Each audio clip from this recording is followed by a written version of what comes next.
The following is a Spirit Street production. Well, some days, you have topics. Some days you don't.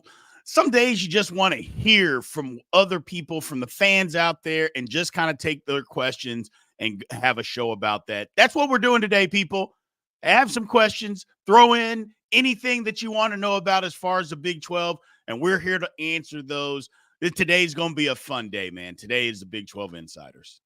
Welcome to the Big 12 Insiders, your Big 12 sports show, presented by Synergy Financial Partners. Now let's go to booming North Texas, home of Studio 73. Here's your host, Brien Hanley. All right. Welcome, everybody, to Big 12 Insiders. Again, this is Brien Hanley. We got Tim Fitzgerald here with us today. Fitz, first off, how are you doing today, my man? I'm good. I got some sleep. Yeah, I'm good. I'm just good. Gotcha. It's a Friday, man. It is a Friday. Not a ton going on at this particular moment, but as we know, things can change at the drop of a hat. One thing that I wanted to kind of get into today, and I know we're taking questions from everybody today, so send those questions through wherever you're at, and we will get to them. Today I kind of wanted to start off with this whole Deion thing. Yeah. And what's going on in Colorado. Look, I've said it several times. I want to see Deion succeed. Yeah. I want to see if this model of what he's doing can work. And when I say model, I mean the transfer portal model. Now, Right. I personally don't think it's sustainable. I No. don't. But I am very interested to see if he can succeed and do that, and if he's going to be there long term, because I'm starting to really have my doubts, especially after the stuff that's going on now. I'm starting to have my doubts. But it's almost like he's pushing people away at this point, because I don't want to be the guy that says you have to do everything the way that it's always been done. I have never lived my life that way. Having said that, Fitz, there's a way that you conduct yourself as a head coach. Attacking Twitter trolls and clapping back at players that left your program and basically laughing at their performance at other schools is not indicative of what a head coach should be or is. And I really don't care what anybody says about that. I agree. I'm really troubled by him tweeting at former players and talking trash. Yeah. I'm going to be really blunt here. I've grown tired of him citing Jesus while not acting like a Christian. Say it again, man. It's I hear you. It's really troubling to me. And I have a theory I'll share on a video at GoPowercat, our daily delivery for tomorrow. But I think at the root of this is he knows it's not working. It's all collapsing. And this is his mechanism to try to handle that. Because it's not working, and it's not working because of the transfer portal. It's not working because of how he apparently is treating a lot of his players, and basically how he's running his program in a strange, hands-off kind of manner. I don't think what he's doing is going to help get out of this. Right. And I think we've talked about this. He said he doesn't want to take in-home visits. Dude, part of your job. Yeah. Yes. You have to go, you have to do the job. Right. That's the thing about coaching college. You have to go do the job and what's required. And to try to say, well, they're just going to come no matter what because it's me. Well, I didn't want head coaches in my house. Well, okay, that's fine if you didn't want head coaches in your house. But other people do want head coaches in their house. Not only that, they respect the head coaches that do come to their house and give them the time to say, hey, I want your son. I want to change and turn your son into a man. If you are going to leave, but there's the thing though, Fitz, how many high school recruits does he actually have coming in? Yeah. That's the whole thing. So if you don't have any high school recruits coming in, you don't really have to do that, because transfer portal, for the most part, you're not going to somebody. You're not recruiting them that way. It's more of a mutual recruitment at that point. So you're not having to do that. I don't want to call Deion lazy, but if you're looking at it from the outside looking in, it seems lazy that he just doesn't want to do that part of the job. And as much money and I don't know, as much money and much notoriety that Colorado received last year, it seems like that's going to last about 1 to 2 games this season if things don't change pretty quickly. Yeah, a lot hangs on this season for him. Yeah. Which honestly won't surprise me if it's his last season in Boulder. His kids are going to be gone, and it's become pretty apparent this is about his kids. Right. The way they're set aside within the program, along with Travis Hunter, from what I understand, those three are kind of set aside and above everything. When you allow your starting quarterback to never speak with the media unless he's paid, it's about your son and not about your football program. It's about him making money instead of him playing college football. Yeah. Yeah. And the thing about it is, like, I'm not going to begrudge anybody from making money if that's the way that you can do it. I literally don't. But at the same time, how do you go and you look at your left guard in the face? When, how do you go and look at the defensive tackle in the face? And it's just, at some point, there's got to be a team aspect to this thing. Absolutely. It can't just be about one person. At some point, it's got to be about the team. And you never really hear that out of Colorado right now. Now, I could be wrong, and it could change, but from what we hear, it's never been about the team, how good the team can be, how good, hey, man, we've got this. We're trying to win this many games. You haven't heard that. It's just, I want to get to the NFL. I want to get them to the NFL. And that's all you've heard. I mean, there's nothing wrong with graduating kids and having them go and becoming successful school teachers.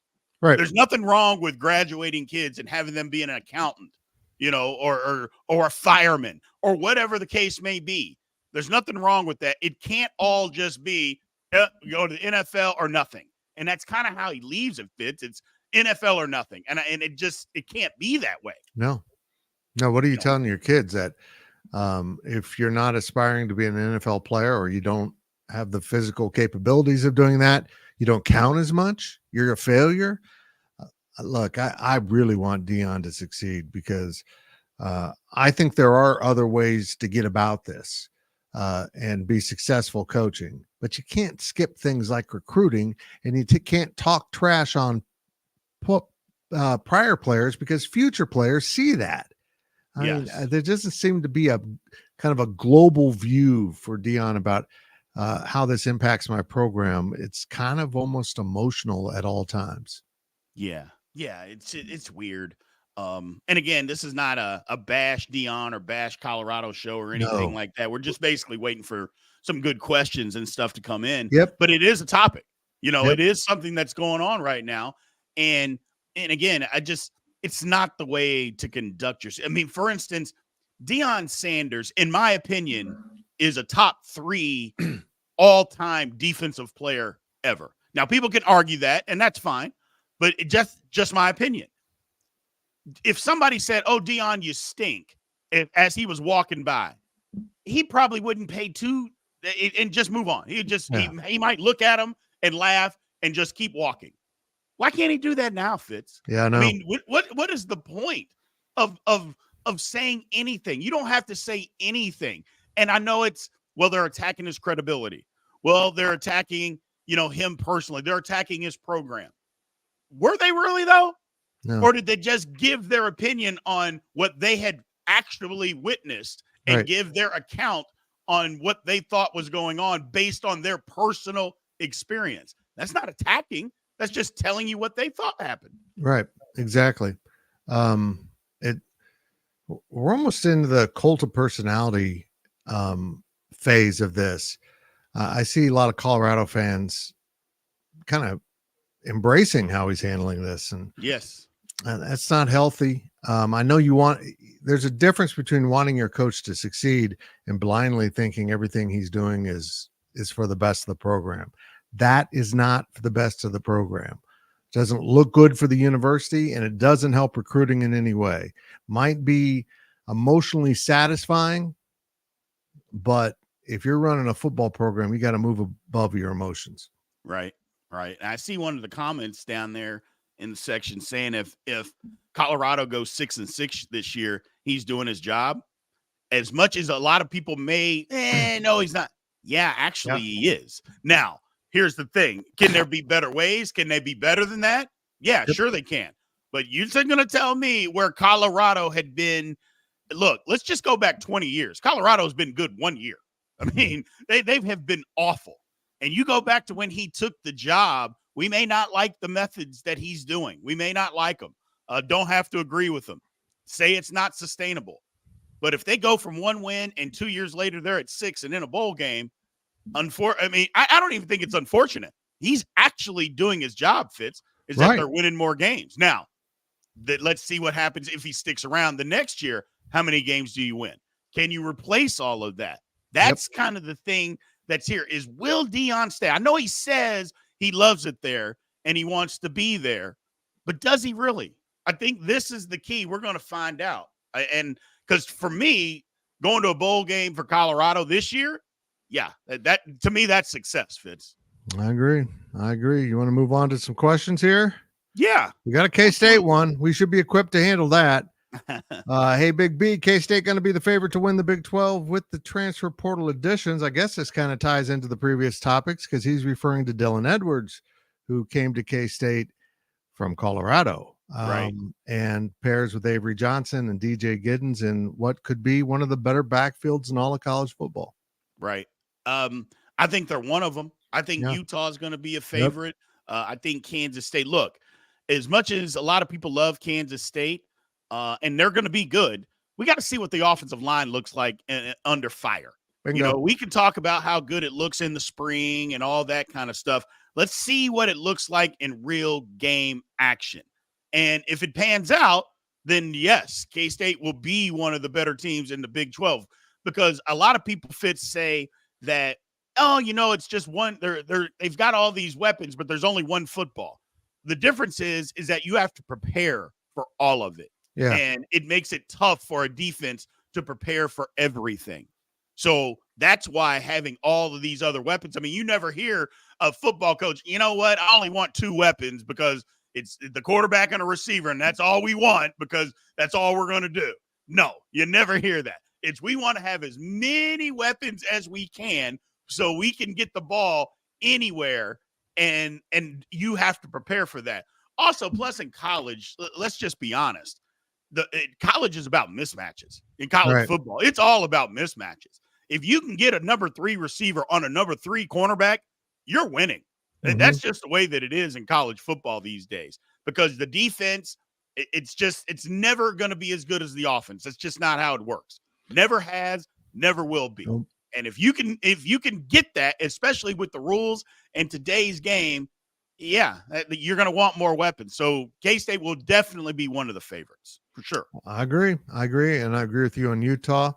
KU, if Jalen Daniels is healthy, I still like Arizona. And we know this about the Big 12.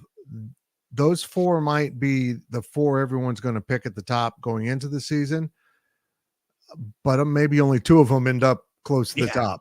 I mean, this conference has been pretty reliable in having a school like West Virginia last year that was picked for last, becoming a disruptor across the conference. And Iowa State could be that. West Virginia could continue that growth. Oklahoma State, let's not forget them. They returned from playing in the Big 12 championship.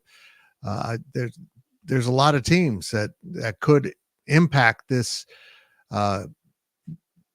race in the Big 12 really easily. And I'm fired up to see it. I really am. I love this new conference. Yes. I love being rid of Texas, less so Oklahoma because they go way back, but I know it hurts the conference from notoriety and maybe TV ratings. But I think it's going to be a conference that everyone's going to want to watch because it's going to be really good football across the board. Yeah, absolutely. And you're right about the whole Oklahoma thing. For me, it runs a little deeper. My dad's favorite team was Oklahoma. He loved Oklahoma football. He loved Barry Switzer. He just loved the whole program. So, and I grew up watching and admiring Oklahoma for that. So yes, having them leave, it stinks. And I'll be honest, I could care less if Texas left. They could go. Yeah. It is what it is. Here's what I will say about the conference, Fitz, a team that nobody's talking about, and maybe for good reason. Baylor. Yeah. What happened to Baylor? And can they turn it around? Because let's just be honest. Dave Aranda, I think he's on his last legs here. I mean, I think he's got to figure this out pretty quickly because I know the Baylor fans, they're restless. They're like, we should be better. We've been better. What happened? They're starting to do the whole, well, yeah, he won the conference a couple years ago, but it wasn't his players. They've started doing that, saying that it was Matt Rule, that who he was winning with. What do you think, and what are your thoughts on Baylor? And can they figure this out? Hopefully. Baylor's important to this conference. Mm-hmm. And, for right or wrong reasons, they have a national posture. People know who they are, mostly because of bad stuff, but they've been a good football program. And I think this conference is better with Baylor being better. Yeah. So we'll see how that works out for them. I'm not a big Dave Aranda fan. His style comes across to me as very aloof, and he's a very well-read, intelligent man, and he attempts to inform you of that by the way he presents information. And that kind of bugs me. He's a great football coach. Defensively, he's a great football coach. But I think everyone in college football wondered if he had the demeanor of a head coach, if he had the ability to be a head coach. And maybe we're finding out it wasn't as sparkling and wonderful as it was that first season. Right. One question here, and we'll get to our man Cornelio here in just a second, who sends a super chat over. Nice. But here's a question for you, Fitz. If schools are paying $20+ million per year to pay athletes, which Big 12 teams are best prepared to do this? Which teams might opt out? Yeah, that's a scary number. Yeah, it is. That's a big number to come out of your athletic department and start paying $20 million to all your student athletes. And this is really the big question that comes out of yesterday's episode about this court case is, will the $20 million be required to play at a level of college football? If so, right, everyone's going to have to find a way, and I don't know how they will. You know how I am about taking money from the university or from the state or a student fee, but I'm afraid it's going to have to turn to that for schools such as K-State. Now, I would imagine BYU will have no problem. I would imagine maybe UCF won't have a problem. They've got so many young potential donors. They could probably get it stirred up by being in the Big 12. Right. Kansas has a big budget. Kansas, the timing of this is bad for Kansas because they're pouring so much money into the stadium rebuild. Correct. But I think in normal times, Kansas can sustain that kind of payout to student athletes. What's going to happen, though, is even if they don't lift the restriction on the number of sports you must offer, schools that are above that number will get down to that number. And K-State's at the bare minimum. That's what they've always designed. We're going to run the base number of programs we have to run to be in the NCAA. And it's a little weird because track, indoor track, and cross country are 3 of the sports on each male and female. So that's 6 of the sports they offer. But you're going to see some schools have to dump swimming and diving and, other programs that might have big rosters and carry a lot of weight because they just simply can't afford to pay all the players. Right. And it's not just Big 12 schools. I mean, it's going to be all across college athletics. In the Power 4 conference, you're going to see some attrition. You're just going to see some attrition from that. Like I think a Boston College, a Syracuse, a Wake Forest, Georgia Tech, schools like that. You're going to see it. And even schools, I think it's going to happen even bigger schools than that, a Pitt, a NC State, a Louisville, Virginia Tech. You'll see it everywhere where they're cutting programs to get underneath. If that is the number. Now, it may not be, it may not be. And I think they'd be doing injustice to themselves if they made it be that high, Fitz. You can pay athletes at a lower number than that. You can do that. Look, again, everybody doesn't have to get rich. No. I think that's what we're missing out on here. Everybody thinks that you have to make record profits, or they have to be a record salary. It doesn't have to do that. Because I can tell you right now, look, everybody wants to make as much as they can, and we want to give everybody as much as they can. But as a college student, if you got $5,000 a month, it might as well have been $1 million. Yep. As a college student living on campus or just off campus, if I got an extra $5,000 a month, you could have told me it was $1 million and I wouldn't have thought any different. I'd have thought I was filthy rich. So I get it. The accounting of this is going to be interesting. Will athletic departments start counting tuition, room and board, and anything else that they might be paying for as part of their salary? Because I think it is. I mean, if you want to just look at it as a job, that's part of the benefits package. Correct. So that will be interesting to watch. But let's keep this in mind. This doesn't negate the NIL process. No. This doesn't eliminate the collectives. No. Which most athletic departments want to get to that, where the money now comes all in-house. Yeah. And I think we all agree this gray money out there is not healthy for the sport. It hasn't been healthy for the sports and competitive fairness before it was legal and still going on. Gotcha. So they'll still have to sustain the NIL while bringing 20 million. It isn't like you're saying, okay, we're doing 10 million in NIL. We're bringing it in-house. We need another 10 million. No, that's still going on the side. So I think this will absolutely push the NCAA and its member institutions to reform itself, to figure out a way to bring all this inside. And I think when they really stop panicking over calling them employees and the benefits and all that, they're going to find a lot of good reasons to do that, which unfortunately is the ability to eliminate sports because Title IX won't apply anymore. That's a sad truth, but when it's between getting your job done or going broke, you get your job done. Absolutely. Just like any business would do. Yep. Just like any business would do. Let me get to this one quick question before we take our first break here. Good afternoon, gents. Question for you. Will there be any newer rules to the game itself that will be implemented this upcoming season? Yeah.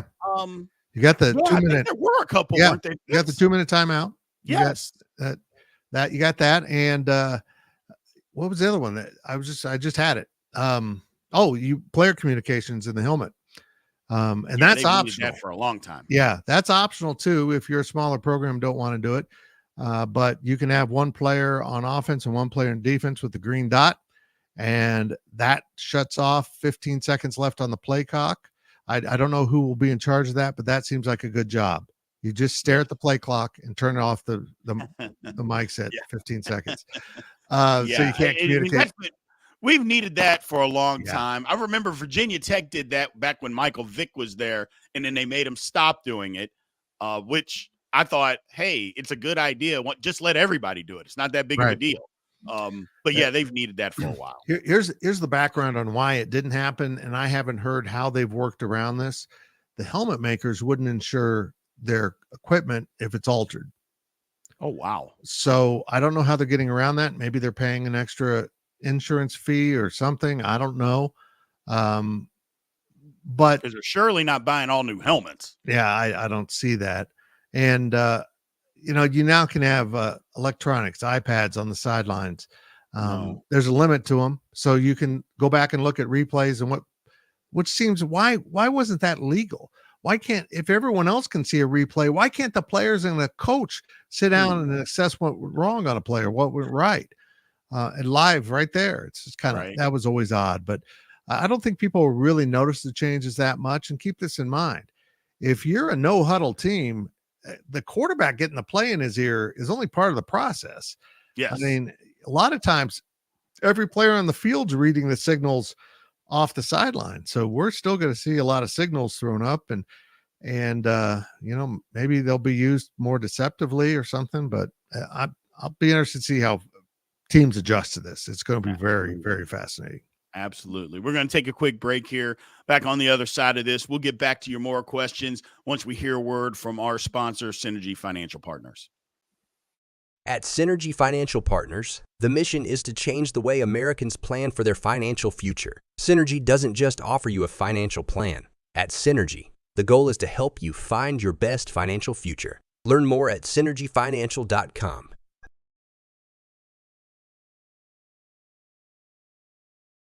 Welcome back to the show. Let's head back to the studio.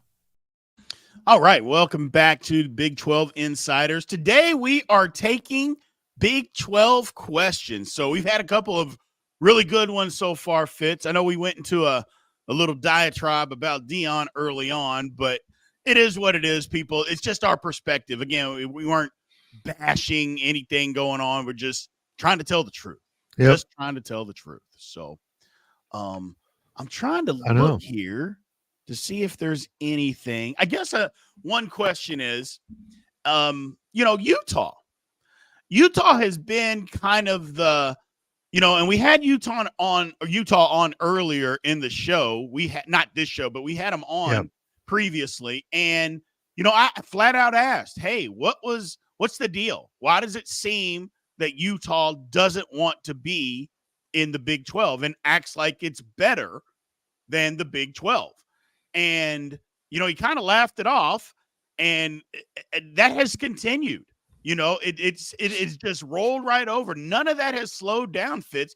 What's the reasoning why Utah doesn't seem to want to be in the conference? Yeah, it's a great fit for Utah, and I think they're going to discover that. I think when their fans, I actually had a Utah fan bitch about going to college towns because he's going to miss Seattle and LA and San Francisco, and I'm like, what? That's not college football. You go to college towns. I imagine, I've never been to the Utah campus. It's in Salt Lake, but I imagine it's a kind of a separate entity. But Manhattan, Ames, Stillwater, Lubbock, heck, Morgantown. Yeah. Those are great places to go watch football, because the fans are so invested and the town is completely invested in what's going on. Yes. I'm telling you what, Utah fans, you can hate on the Big 12, but after one West Virginia fan hands you some moonshine in the parking lot, you're going to love life a lot better. Yeah, you may not remember life, but you'll love it. Very friendly fans as you go out on the road in this conference. Folks in Ames, Iowa State are just passionate. They show up in huge numbers no matter what their team does. The best fans, I'm going to say it, sorry, K-State, the best and most loyal fans are Iowa State fans. They don't get like, okay, we're 4-6 right now, we're not going to go to the game. 60,000 show up. That's right. That says a lot. And so folks, you just travel around this conference, get to know these programs. A buddy of mine, one of my best friends, in fact, he's on my 60-year birthday trip to Vegas, has a daughter that went to Utah or goes to Utah. And he said, it's a Big 12 institution. If the games feel like it, the fans feel like it, I think they're going to enjoy it once they get around. But they're convinced they're going to walk through this conference and dominate everyone. And maybe they do. Maybe they're right. And maybe we're all fooled. But I think they're going to find it a little more challenging than what they think. Yeah, I think so too. I get the shock of your conference breaking apart. Yeah. I understand that part of it, but I think the sour grapes at some point got to go away. I also believe that they thought that they may have been getting an invite to the Big Ten that didn't come. And I'll be quite frank with you, I don't think it's ever going to come. I just don't.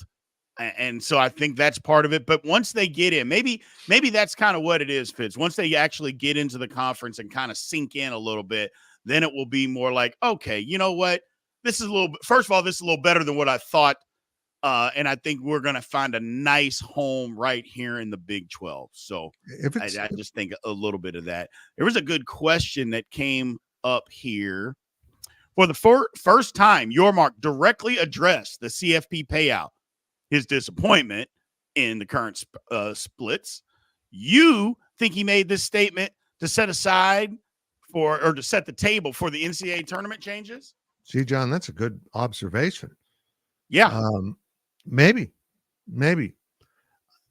I'm really interested to see what he has up his sleeve with the ACC. Yeah. He's talking to a lot of schools. I think he's pitching the home run to get the top programs to come in. I don't think it'll work, but I think he's swinging for the fence, which the Big 12 in its past hasn't always done. Right. And if you add Florida State, Miami, Clemson, and I don't know, North Carolina, it's not going to happen, but let's just throw that out there. It still doesn't get you up to the payments of the other two conferences, but I think ESPN would have to come to the table with more money eventually, and Fox, and maybe another partner. And then you add in trying to break out your basketball contract and driving viewership on the basketball side, because it sounds like Turner's going to lose the NBA to NBC. Yeah. And if you get a package on Turner every Thursday and Saturday or whatever it is, man, I'm telling you what, the numbers could get pretty close and competitive. And going back to what we talked about earlier, when there's money's going to be at a premium, if he can massage this thing and get them within striking distance of the top two, it'll be a lot less painful for the Big 12 institutions. Absolutely. And that's the thing. I think this thing with Turner is a real thing. It is. It's a real thing. I think NBC is going to overtake. Now, to me, it's going to be odd if NBC decides to put NBA basketball games on Thursday night, if that's what they choose to do, or if it's just going to be a Saturday thing. We'll see how all that works out. But for Turner to get in, they've already got a built-in basketball base. Look, I get that it's professional basketball, but a lot of those people will turn and watch college basketball as well. So you already have a built-in base there of decades of having this be a part of their everyday programming. I think it only makes sense. I think they've got to jump head first into this, even without adding any other teams. Now, granted, it's going to make it better if you could add some other teams. I get that. But at the same time, I just think you have to do it. And I think you got to do it sooner than later, Fitz. I don't think you can wait forever to try to make this done and see who else you can get. I think you have to do it now and just get it done and over with and make yourself as prestigious as possible, because the changes are going to keep coming. And if we wait around, and we've saw what waiting around does for you, we wait around, there could be problems that we don't need. That's all I'm saying. There could be problems we don't need. Part of the reason the number drove up for the Big 12 is Fox got into the basketball side of it. And ESPN wasn't essentially stealing the entire product. And that's what they've been doing. They've been paying for football and stealing basketball. And look, basketball is a valuable product. And the Turner folks are used to doing postseason basketball. And by the way, even though they do NBA the entire year, they do an incredible job in the NCAA tournament. And if somehow they'd keep Chuck and the whole gang together for college basketball, it'd be great. But I'm sure they'll end up moving, seats to another network to continue to do pro. But I'm excited to see what the future holds for all conferences of basketball. But if Brett Yormark really gets his way, he's going to be handpicking some basketball schools here pretty soon that don't offer football to join the conference in all other sports. And everyone freaks out. They won't be getting in the football revenue. That's what the whole point of the other contract would be, is to pay for everything else. I mean, if someone wants to pick up baseball, it's going to be in that contract. Yep. So I think it's a really savvy move by him. If he can pull it off, maybe the networks will say, hell no, you're not gaming us. We're gaming you. We'll see. We will see. We're going to take one quick break before we end the show. A word from our sponsors at Synergy Financial Partners. At Synergy Financial Partners, the vision is to build the world's largest consumer financial education and empowerment company. Synergy doesn't just offer you a financial plan. At Synergy, the goal is to help you find your best financial future. Learn more at synergyfinancial.com. Welcome back to the show. Let's head back to the studio. Well, welcome back again to Big 12 Insiders. Fitz, I think I'm ready for a lot of this to just be over. I know we talked about that yesterday. I am just ready for this to be, let's make some decisions and let's move forward, one way or another. I think I've been on record to saying I do not want to see the ACC break apart. I don't want to see it. I don't either. It's just, I think it's inevitable on what's going to happen. The money, what the ACC, it seems like they've done this to themselves, so the money that's involved, and they've done this, the non-transparency, Now you're being called on your transparency. Now people are going to start to peel back the onion a little bit and see what's going on here. And maybe things aren't what they seem. And then people are going to be able to get out. That's just the way that I look at it. I could be wrong. Well, why did the Pac-12 fold? The Pac-12 folded because, I'm going to be really blunt here, horrendous campus leadership and horrendous conference leadership. Yeah. I don't know if the ACC rises to that level of bad, but it doesn't seem to be a very unified conference or a particularly well-led conference at this point. And that's where the fractures start. And that's honestly why the Big 12 was in peril earlier, because they didn't have those things. Now they've shirked some of the bad campus leadership. Thank you, Washington State. And moved on to a really strong, dynamic conference leader in Brett Yormark. And that's changed everything for the conference. And if I'm the ACC, I'm looking at that, but they're not. They're just worrying about surviving.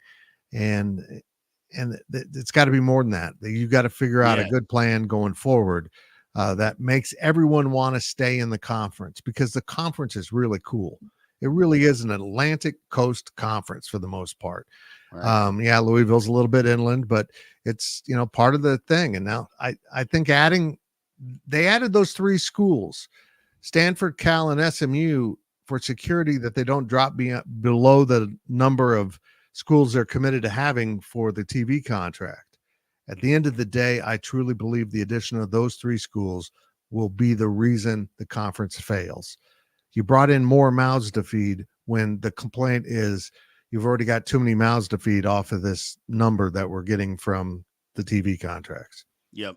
I think that's kind of what it is. I think they tried to hedge their bet because of teams trying to leave. And I think, unfortunately, teams are going to leave, or schools are going to leave anyway. So, well, appreciate everybody for joining us, man. We will be back next week, as always, Tuesday through Friday, 1 p.m. Central Time. Thanks, everybody, for being here. Remember, follow, like, subscribe, all that good stuff, so we can get that number to 1,000 subscribers. We're getting close. We're getting close. We're just below 800. So if you're not subscribed, please do. Tell everybody else to do so as well. We will see you guys next week. This has been a Spirit Street production. Please support this show by subscribing to this YouTube channel or follow us on your favorite podcast platform.